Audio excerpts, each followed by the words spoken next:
Louve a Deus com as palmas, porque Ele merece. A Ele toda a honra, toda a glória, todo o louvor, toda a majestade. Aleluia! Podeis vos assentar. Oh, aleluia! Como é bom adorar a Deus, como é bom estar neste lugar para engrandecer a Ele, aquele que vive, que reina. Quem está feliz, diga amém. Quem está passando por prova, diga aleluia. Aleluia. Graças a Deus, porque é na prova que Deus molda o nosso caráter. É lá no deserto que Deus forja a cada um de nós. Amém? Hoje nós vamos falarmos um pouco sobre o amor. Um amor que ele não pode ser apenas de palavras. Não pode ser um amor que não tenha fundamento. Olha só, fazendo um paralelo entre o amor que o mundo diz que tem e o amor que Jesus coloca em nós quando recebemos Ele. Qual é o paralelo? Qual é a base que do amor que o mundo permeia, que diz que tem? Esse amor que o mundo que diz que tem é um amor que tem por base suas emoções, seus interesses e suas aparências. Mas o amor de Deus, que é gerado dentro de nós, ele é um amor de sacrifício, é um amor de verdade e um amor com compromisso. Qual é a duração do amor que o mundo tenta impor ou aparentar para nós que é um amor bom, que é aquilo que a gente tem que viver? Qual é? É um amor instável. É um amor condicionado ao prazer e ao benefício. Logo, se eu tenho em troca, eu amo. Que paralelo é esse que o amor nos tenta impor, o amor que o mundo tenta impor para nós, para com o amor que a igreja, que nós que temos Cristo, vivemos?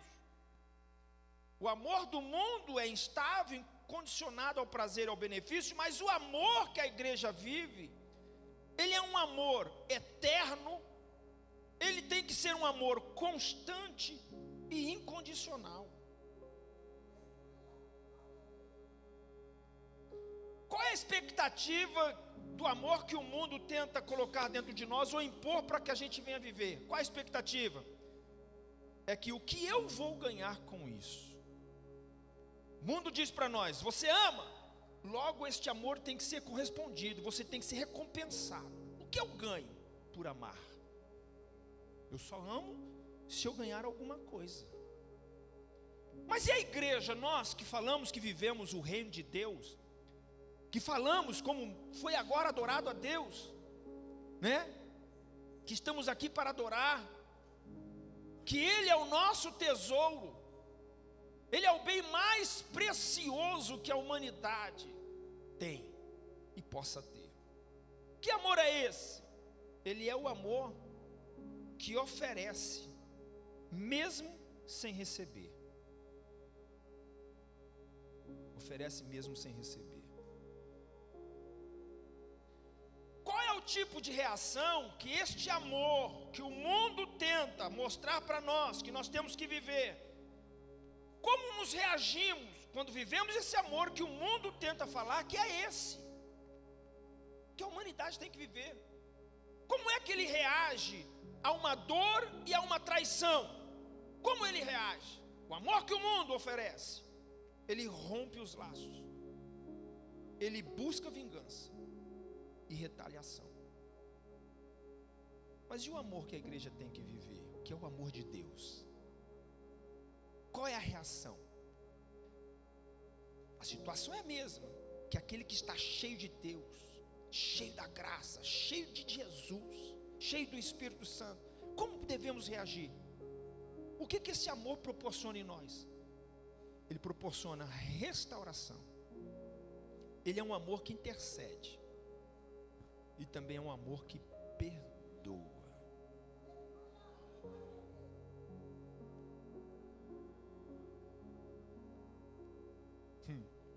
Qual é a visão que o amor, na ótica humana, quando o homem vive esse amor que o mundo diz que é prazeroso? Qual é a visão referente ao outro? Ele valoriza o útil, o bonito e o que é conveniente. Mas a igreja, nós que temos Deus, Cristo, nós enxergamos o valor, mesmo naquilo que está quebrado e que por muitas das vezes parece que está perdido. Você não abre mão. Você não abre mão. Você vai até o fim. Qual é o propósito desse amor que o mundo fala que a gente tem que viver? Qual é o propósito? O propósito desse amor é para que a gente se sinta bem fazendo uma autoafirmação. Tentamos apresentar conquistas e tentamos manifestar os prazeres naquilo que a gente fala que amamos. Mas o amor que a igreja vive, que nós temos que viver, é um amor que não enxerga em si uma autoafirmação, mas é um amor que glorifica a Deus e edifica o próximo. Edifica a Deus, glorifica a Deus e edifica o próximo.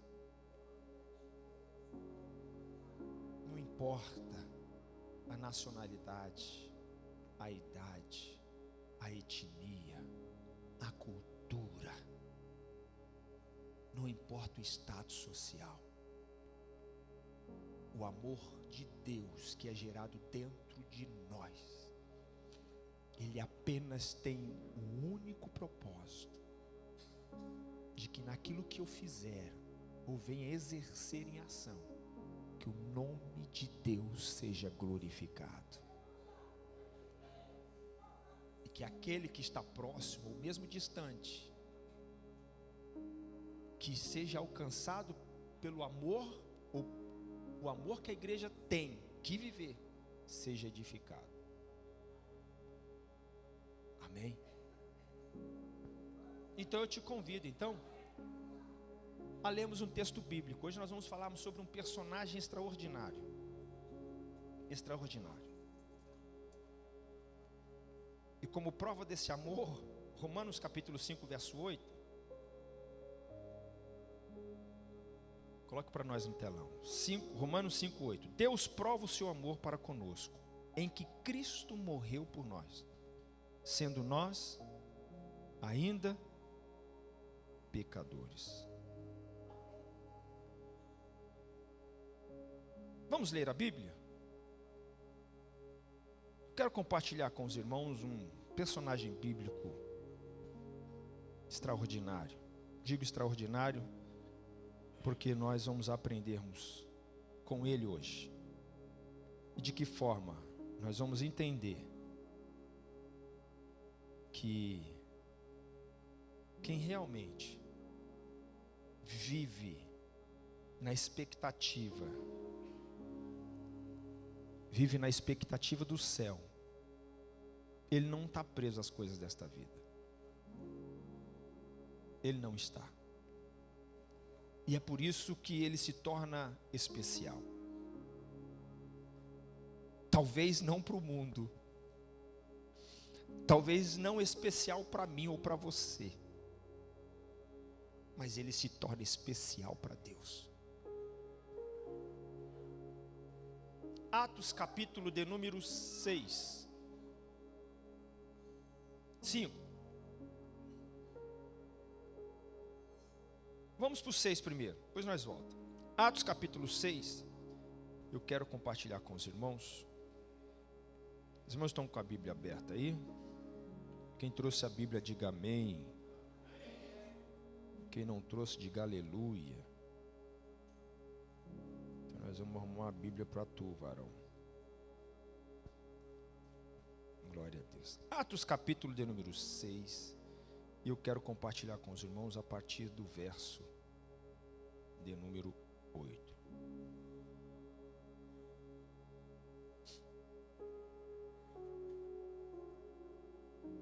Vamos ler até o 15. Diz assim: ora, Estevão, cheio de graça e poder, fazia prodígios e grandes sinais entre o povo. Levantaram-se, porém, alguns que eram da sinagoga chamada dos libertos, dos sirineus, dos alexandrinos, dos da Cilícia e da Ásia, e disputavam com Estevão. E não podiam resistir à sabedoria e ao espírito com que falava. Então subornaram uns homens para que dissessem: temo-lo ouvido proferir palavras blasfemas contra Moisés e contra Deus. Assim incitaram o povo, os anciões e os escribas, e investindo contra ele, o arrebataram e o levaram ao sinédrio. E apresentaram falsas testemunhas que diziam: este homem não cessa de proferir palavras contra este santo lugar e contra a lei. Porque nós o temos ouvido dizer que esse Jesus, o Nazareno, há de destruir este lugar e mudar os costumes que Moisés nos transmitiu. Então todos os que estavam assentados no sinédrio, fitando os olhos nele, viram o seu rosto como de um anjo.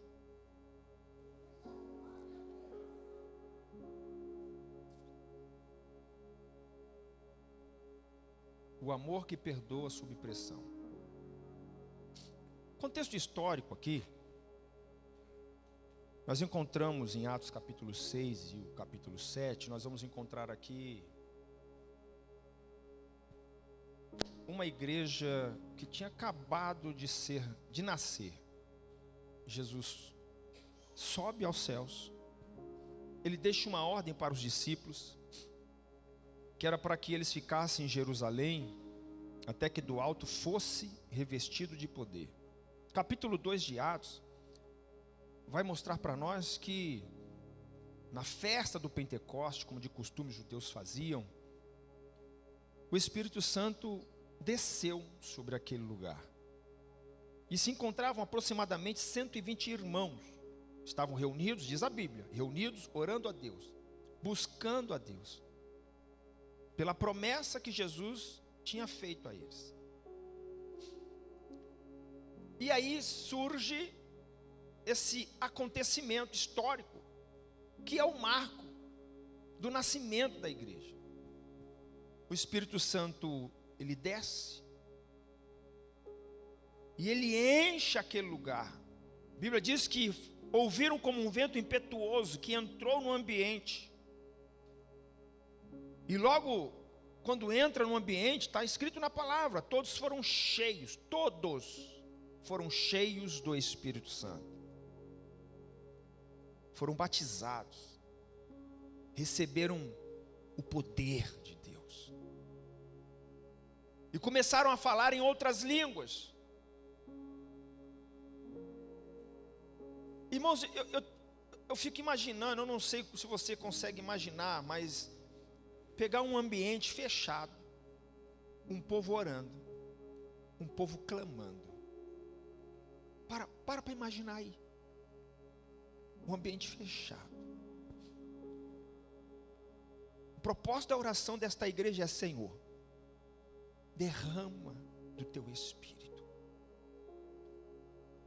Senhor, nos encha do teu Espírito. Nos fortaleça. Precisamos do teu Espírito. Esta era a oração da igreja. Para imaginar aí, um ambiente fechado e todos eles orando. O vento presença do Espírito, como um vento, entra no ambiente. E quando entra no ambiente, pega o primeiro crente. E imediatamente, ele começa a transbordar do poder. Pega o segundo crente, pega o terceiro, pega o quarto, e aquilo vai contagiando. Ao ponto que agora todos, eles estão extraordinariamente cheio de gozo, de alegria, de prazer, cheio de Deus, cheio do Espírito. E olha bem, que esta igreja que estava reunida ali já estava enfrentando o obstáculo. Era uma igreja que já estava sendo confrontada pelos doutores da lei da época, porque esta igreja dizia: o nosso Jesus ressuscitou. E eles estavam dizendo: se vocês continuarem fazendo isso aí, nós vamos matá-los. O sumo sacerdote comprou os soldados para que eles mentissem, porque os soldados falaram a verdade, eles relataram o que aconteceu. Mas o sumo sacerdote pagou os soldados para que eles mentissem, para que viessem anunciar para o povo que os seguidores de Jesus roubaram o corpo de Jesus. Olha, já começou aí. Esses crentes, eles ouvem isso aí, mas não é verdade. Por quê? Porque Jesus apareceu para eles durante 40 dias. Por um período de 40 dias, Jesus apareceu às mulheres, apareceu aos discípulos, apareceu, diz a Bíblia Sagrada, que Jesus apareceu para aproximadamente quase 500 irmãos.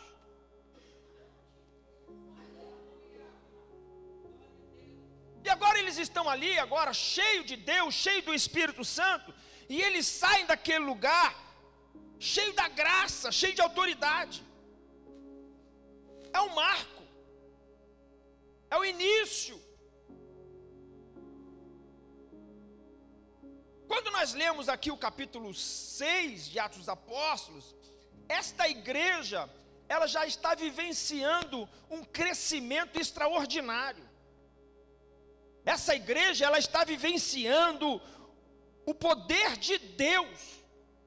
Aonde a palavra está sendo pregada, pessoas estão sendo impactadas pelo poder da palavra, estão se rendendo aos pés de Jesus, estão aceitando a Jesus como Salvador.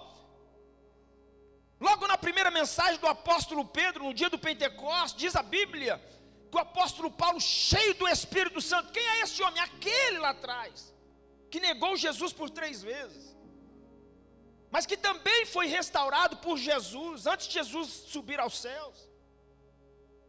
Quem é esse Pedro? É o mesmo? Não, ele agora é um homem diferente. Ele é um homem que está cheio do Espírito Santo. Ele é um homem que, quando ele olha para o céu, ele consegue enxergar o que ninguém vê. Ele consegue enxergar a glória, ele consegue enxergar o mundo espiritual.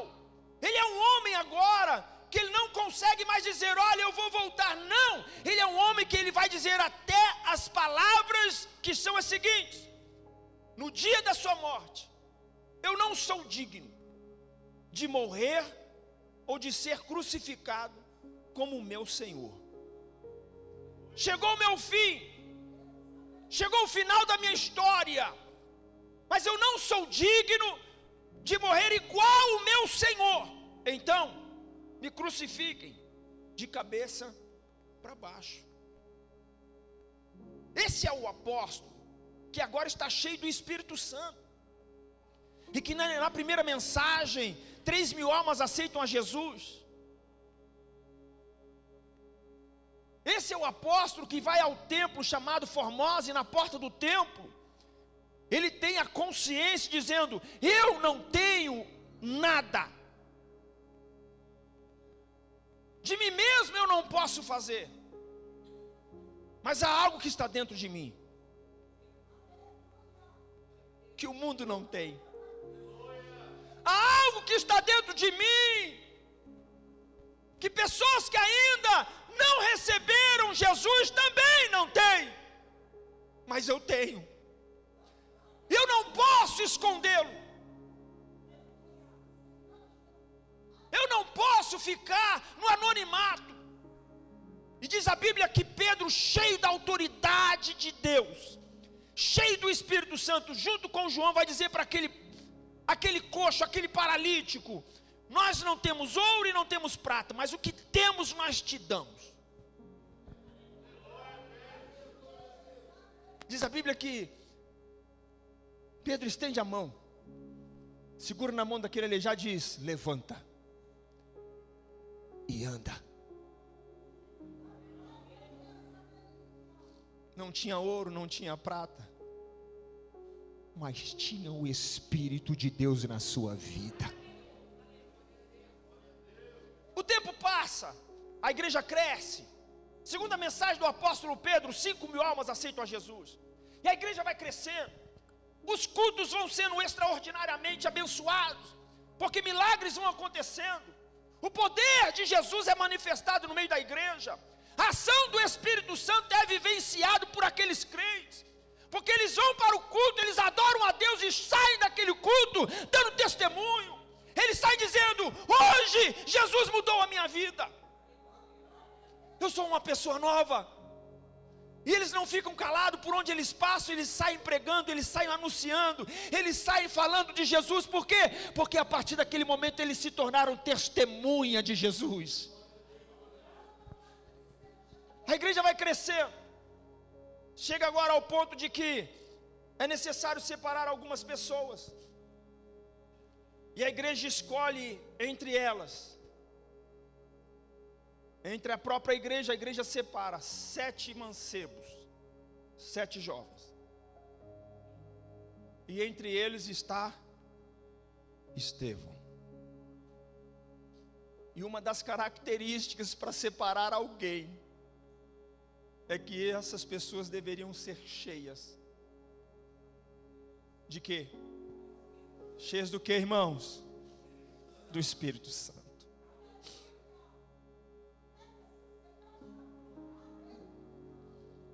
Escolheram, separaram, e Estevão está no meio. Capítulo 6 e capítulo 7, encontramos esta igreja nascente enfrentando oposições.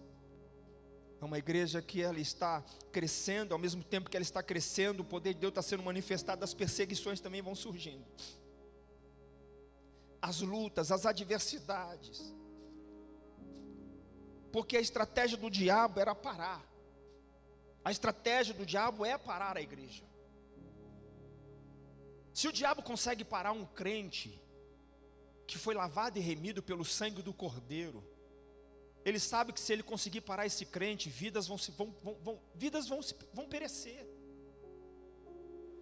O diabo sabe que se ele conseguir parar um crente fervoroso, cheio da glória de Deus, cheio da autoridade do Espírito Santo, ele sabe que se ele conseguir parar um crente, ele consegue avançar nos seus propósitos. Ele consegue destruir família. Ele consegue destruir pessoas. Então a estratégia do diabo sempre vai ser: preciso parar a igreja. E como a igreja se depara diante de uma situação dessa?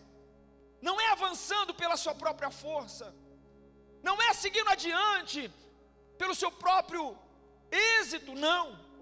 Essa igreja ela só avança se o Espírito Santo estiver na vida dela. Esta igreja ela vai a lugares onde pessoas dizem que não tem mais jeito. Esta igreja chega em lugares onde as pessoas dizem, a sociedade diz, não tem mais solução. Mas quando esta igreja cheia do Espírito Santo de Deus, deixa eu te falar, não estou falando da placa que está lá fora do templo, não estou falando de denominação, eu estou dizendo esta igreja. Eu não sei você, mas eu faço parte desta igreja. Tem mais alguém aqui que faz? Esta igreja onde chega, a glória de Deus também chega junto. o poder de Deus também é manifestado, porque esta igreja está cheia do Espírito Santo, ela está cheia de Deus. Então o texto vai nos dizer que Estevão, ele é separado e ele passa a servir a igreja. Existem dois pontos que se destacam no ministério de Estevão. Um deles é a sua vida espiritual, a sua intimidade com Jesus. E o segundo, o seu compromisso com o seu chamado. Primeiro é a sua intimidade. A intimidade que Estevão tinha com Jesus, cheio do Espírito Santo. E o seu segundo, cara, o seu chamado, o compromisso que ele tinha. Lucas, ele vai dedicar capítulo 6 e o capítulo 7 totalmente na vida de Estevão. Inclusive o capítulo 7 é um dos mais longos de Atos dos Apóstolos, porque vai revelar justamente o plano redentor de Deus, através da história de Israel, culminando em Cristo. O que podemos aprender com a vida de Estevão? É que Estevão, praticamente, ele vai encarnar a figura de Jesus. Nós vamos ver aqui. Atos capítulo 6, verso 10. Diz o texto: não podiam resistir à sabedoria e ao espírito com que ele falava. Não podiam. Quando nós estamos, ou quando você, ou quando eu estamos diante de uma oposição, o que sustenta? O que pode sustentar a nossa posição? Não é o nosso argumento, irmão. Quando eu e você, que somos filhos de Deus, como Estevão também era, o que vai nos sustentar diante de alguma oposição, colocando em xeque-mate a nossa fé, a nossa crença em Deus, não são os argumentos. Não são os argumentos. É justamente o que o Espírito faz em nós, ou o que somos, para quem vivemos. Olha para mim aqui. Quem é cheio do Espírito fala com autoridade, ama com verdade e vive com propósito. Quem é cheio do Espírito fala com autoridade, ama com verdade e vive com propósito. Por quê, pastor? 3 observações nós podemos fazer aqui. 3 observações. Primeiro, quem está cheio do Espírito Santo, ele é capacitado a falar com graça e poder. Quem está cheio do Espírito Santo, ele é capacitado a falar com autoridade e poder.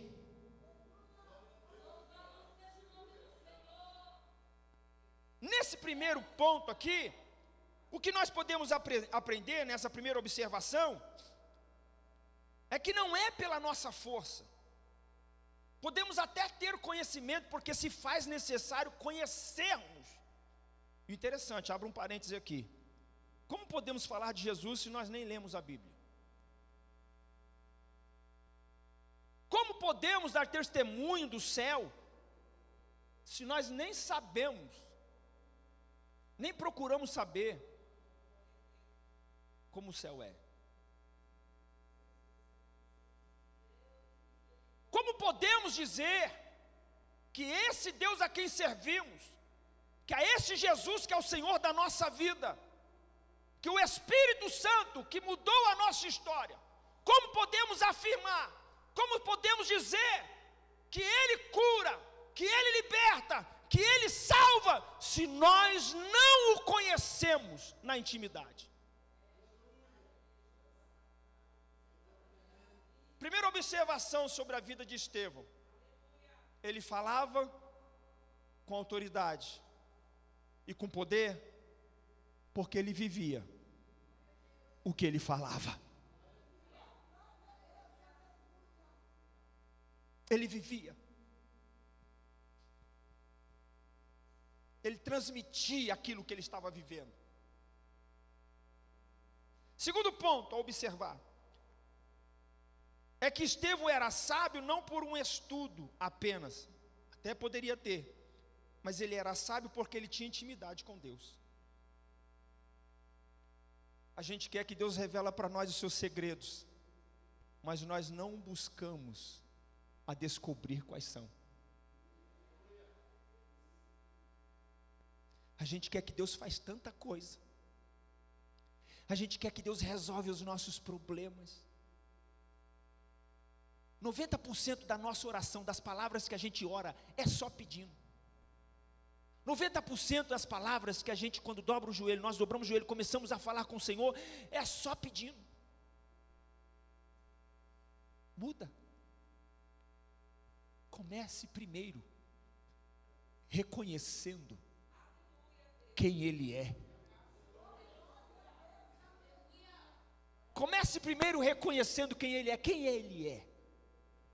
Não pelos milagres que você precisa, não pela porta de emprego que você está necessitando, não por aquilo que Ele pode fazer, mas por quem é o Senhor. Ele é soberano, Ele é o Senhor sobre todas as coisas. Não há nada que possa fugir dos teus olhos. Não há uma palavra dele que possa cair por terra, porque mesmo que eu e você venhamos ser infiéis para com ele, está na sua palavra que ele permanece fiel. Você crê ainda que Deus é fiel? Você crê que Ele ainda tem a cumprir na sua vida? Ele é fiel, Ele permanece fiel. Terceira observação a fazermos sobre a vida de Estevão, cheio do Espírito Santo, é que o amor por Deus é visível na vida dele, nas palavras e na sua postura. Ei, irmãos, hoje está difícil. O amor, olha só, o amor por Deus, o amor que Estevão tinha, ele vivia, era visível, as pessoas viam. Deixa eu falar um negócio aqui.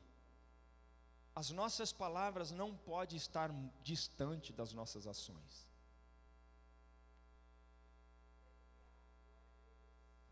Se eu digo que eu amo a Deus, as minhas ações têm que estar ali, ó, junto com as palavras.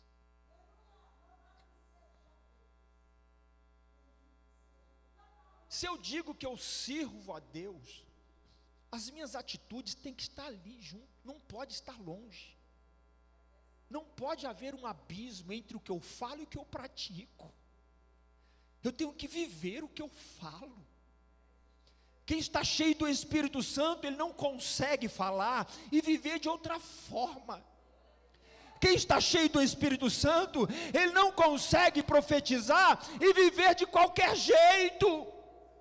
Quem vive cheio do Espírito Santo, ele fala pelo Espírito Santo, ele age pelo Espírito Santo, ele caminha pelo Espírito Santo, ele vive pelo Espírito Santo. Não tem como, igreja, não tem como, não existe. Não existe uma vida cristã apenas no que falar, Mas a verdadeira vida cristã é no que nós praticamos.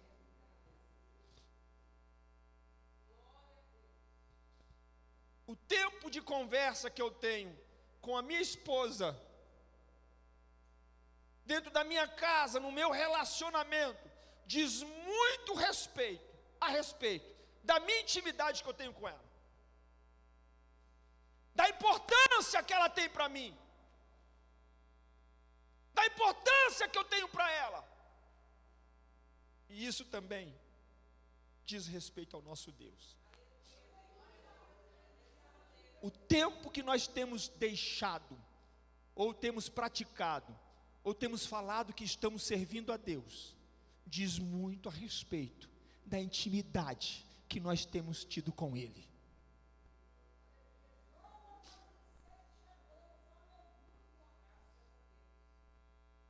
Senhor, este homem, ele é perseguidor, este homem, ele é terrível, por onde ele passa, ele pega os crentes, ele tortura, ele mata, por onde ele passa, ele vem com um documento legal, pelo sinédrio, pelos sacerdotes, e por onde ele passa, ele persegue os cristãos. Aí Jesus fala: você está vendo nesse um aspecto humano, mas ele é para mim um vaso escolhido. E tem um detalhe: eu vou mostrar para ele o quanto se deve padecer pelo meu nome. Eu não sei se você já lembra de quem é esse personagem. Eu não sei se você sabe de que personagem eu estou falando aqui. Mas o final da carreira deste homem, cheio de lutas, cheio de perseguições, cheio de provações, em cárceres, em torturas, açoitado, o final da sua carreira, as palavras foram: combati um bom combate, acabei a carreira, guardei a fé.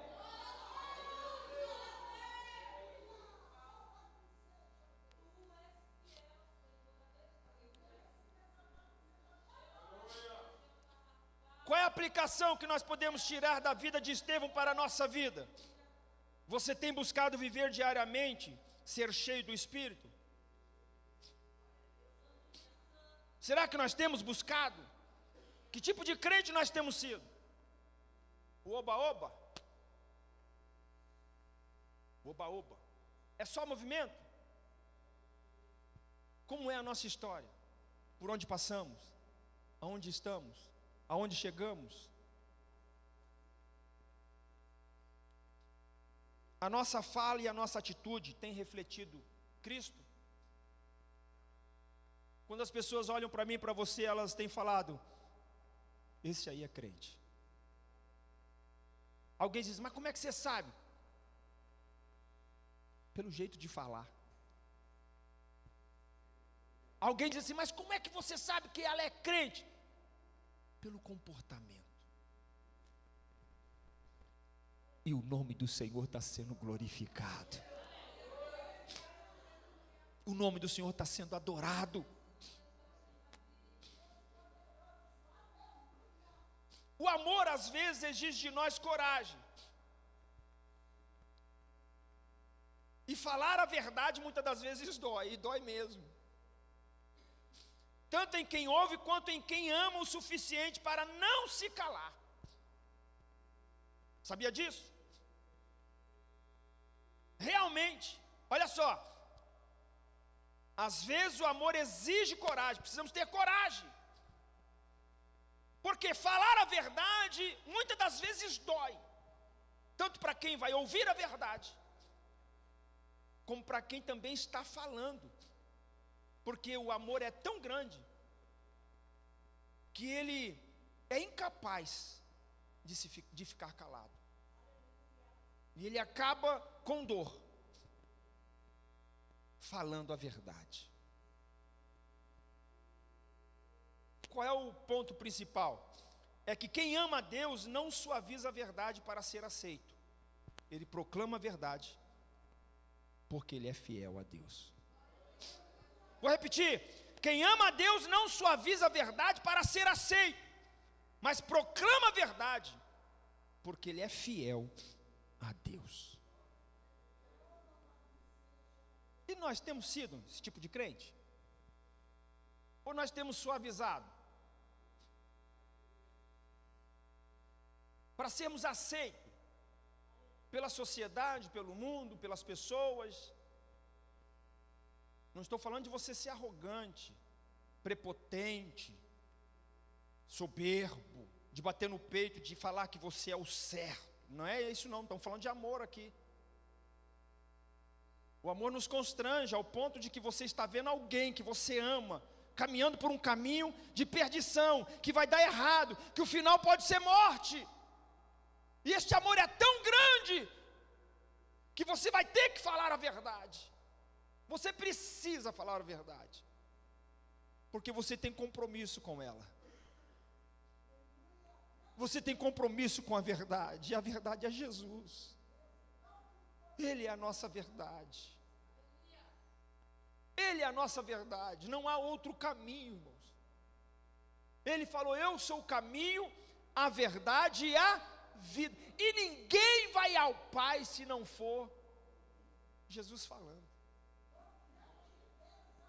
Vai doer para quem vai ouvir? Vai, mas pode ter certeza, essa verdade não é para matar, essa verdade não é para dizimar, para acabar com aquela pessoa, com aquela vida, não. Essa verdade é porque através das palavras que forem ditas, talvez naquele momento possam ser palavras de dor, que vai doer, mas ela vai ser cicatrizada, e haverá restauração, haverá vida nova, haverá mudança de rotina, de caminho, porque a palavra ela é fiel, ela é verdadeira, ela vem para mudar a situação do homem e da mulher.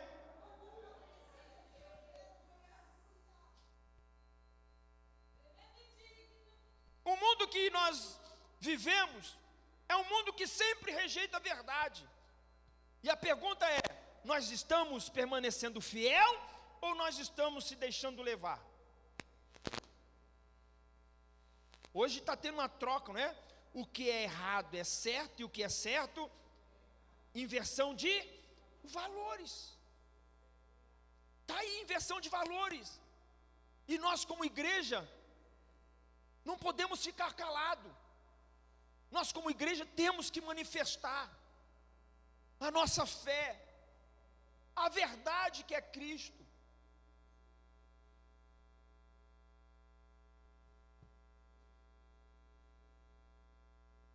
Porque quem fala a verdade sempre vai estar disposto, ou vai estar disposto a ser criticado. E na maioria das vezes esse é o nosso medo. O que vão falar? Qual vai ser a reação? Não é assim? Qual vai ser a reação? O que vão falar?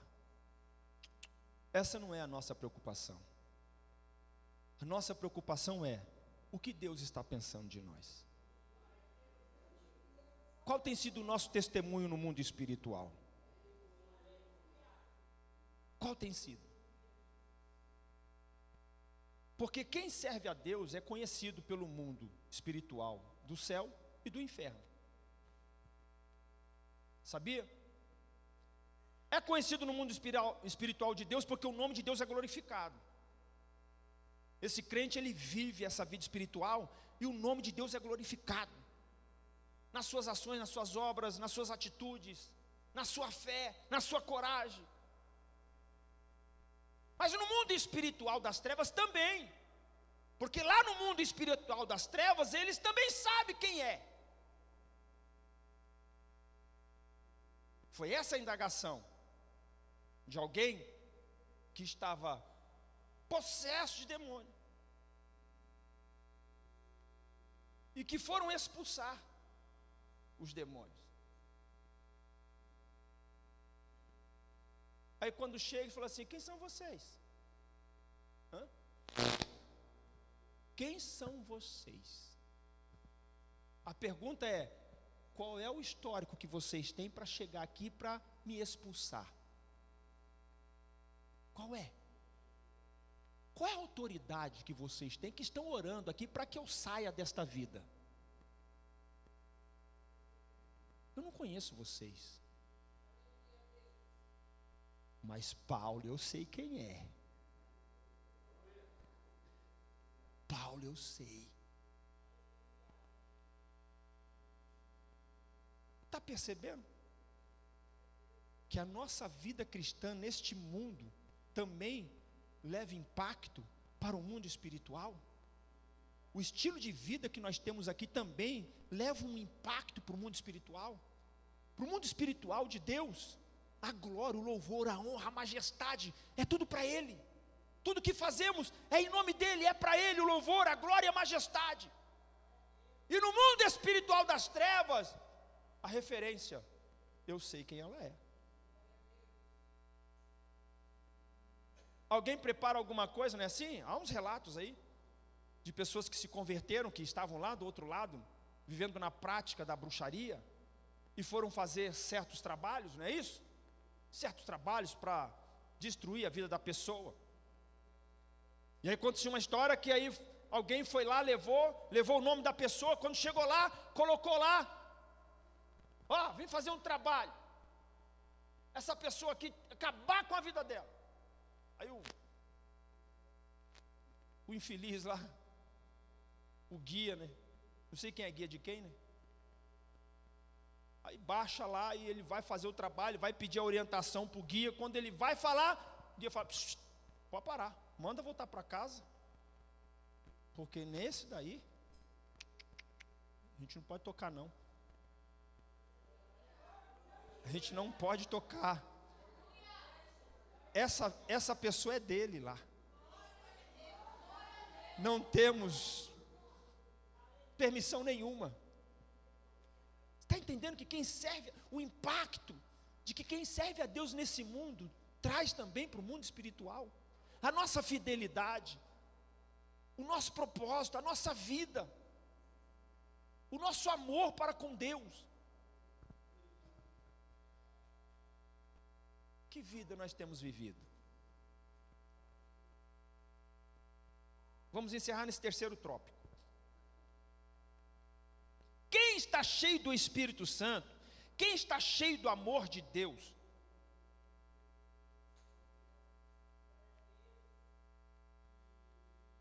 quem ama a Deus com todo o seu ser, vê mais do que os olhos humanos podem enxergar. Um exemplo da vida de Estevão, enquanto todos ali estavam assistindo a sua condenação pelos religiosos da época, enquanto todos ali estavam assinando a sentença de Estevão, pena de morte, apedrejamento, vamos levar tal hora, todo o povo esteja lá. Enquanto eles estavam assinando, estavam em conluio contra a vida de Estevão, enquanto eles olhavam para a condenação, ou seja, enquanto eles estavam olhando, dizendo: vamos acabar com a vida de Estevão, vai ser o final da história de Estevão. Os olhos deles estavam no final da vida de Estevão.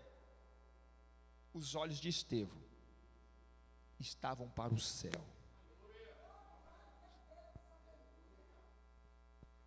Por quê? Porque quando nós amamos a Deus, o céu, preste bem atenção, quando amamos a Deus, em todo o ímpeto de toda a nossa alma, o céu se torna mais real que a luta, que a adversidade, que os obstáculos, que as acusações e que a morte, muitas das vezes, venham surgir.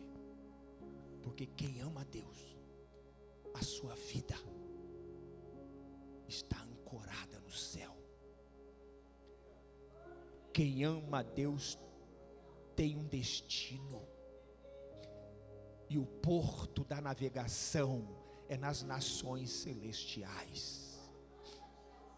Vão tentar nos impedir, vão tentar nos parar, vão tentar nos seduzir, vão tentar nos fraquejar, mas a ordem é: continue marchando, continue navegando, continue remando, porque o porto seguro é no céu, aonde Deus está. Nunca será o fim, na perspectiva humana, das pessoas que estão neste mundo, olhando para a vida de um crente, dizendo: está acabando. Não, porque aonde se pensa que irá acabar, é aonde começará todas novas as coisas, todas coisas novas, começará um novo. Eu não sei você, mas esta é a minha viva esperança, porque dos seus olhos, diz o Senhor, Ele enxugará todas as lágrimas. Não haverá mais dor, não haverá mais sofrimento, não haverá mais luta, não haverá mais tribulação, porque dos seus olhos, diz o Senhor, eu enxugarei todas as lágrimas. E para encerrarmos aqui, quando Estevão assim age, diante da luta, da adversidade que ele está enfrentando, capítulo 7 e o verso 55, Estevão sendo apedrejado, ele olha para o céu, e quando ele olha para o céu, viu a glória de Deus e Jesus, que estava à direita de Deus.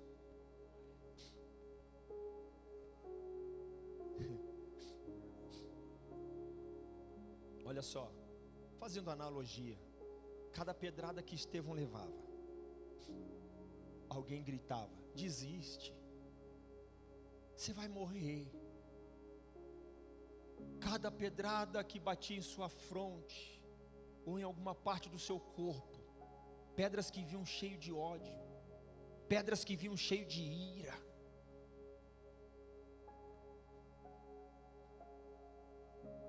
Diz a Bíblia que Estevão levantou os olhos para o céu, e quando ele olha para o céu, Jesus está de pé, olhando para Estevão. Irmãos, alguém dizia: pare, Estevão, desiste, negue esse Jesus. Mas ele está com os olhos no céu, e Jesus está de pé olhando, está lá no texto, depois você lê direitinho em casa.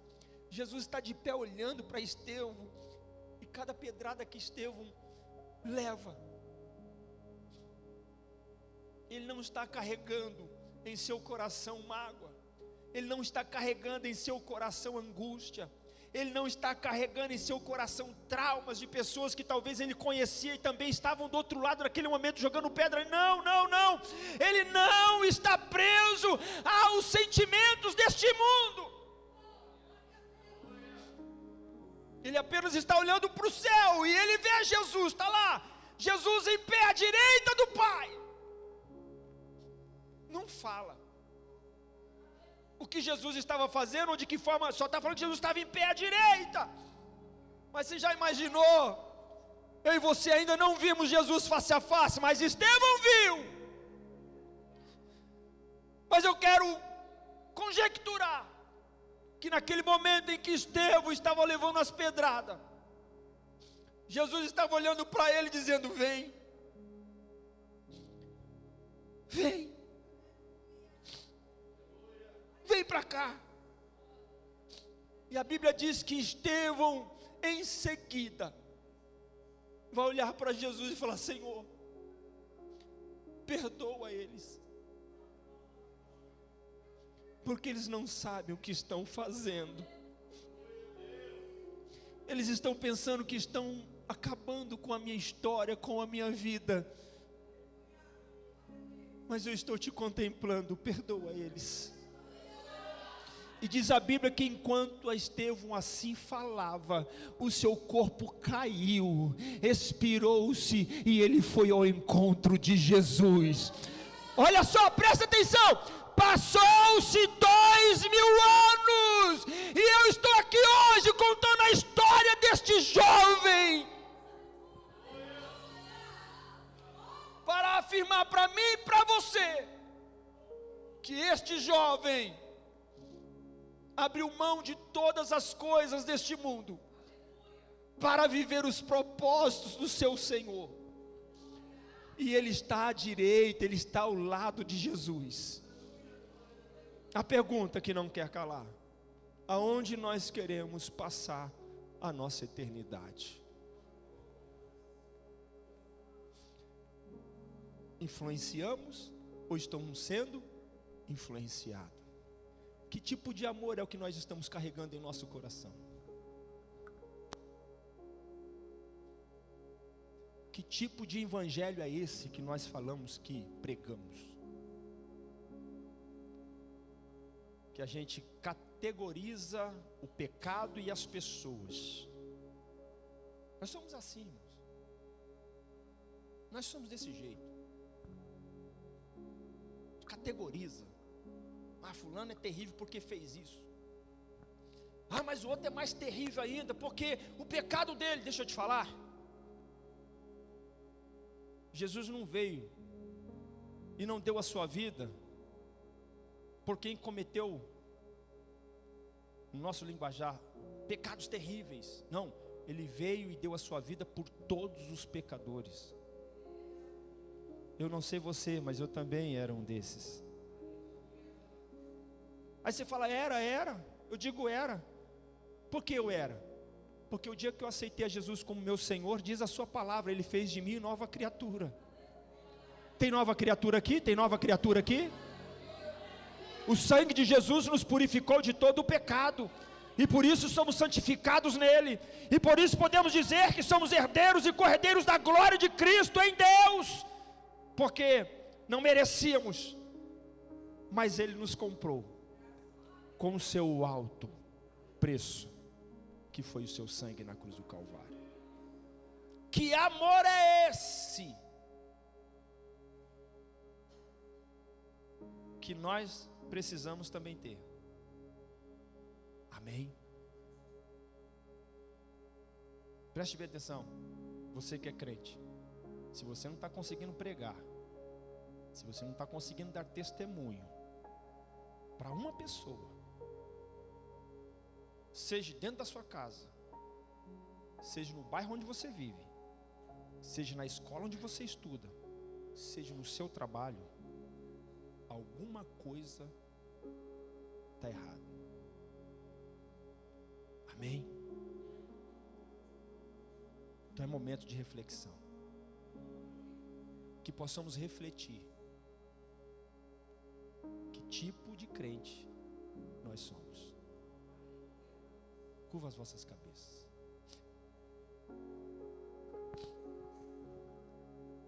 Senhor, Tu és o Deus sobre todas as coisas. É o Senhor que conhece a cada coração.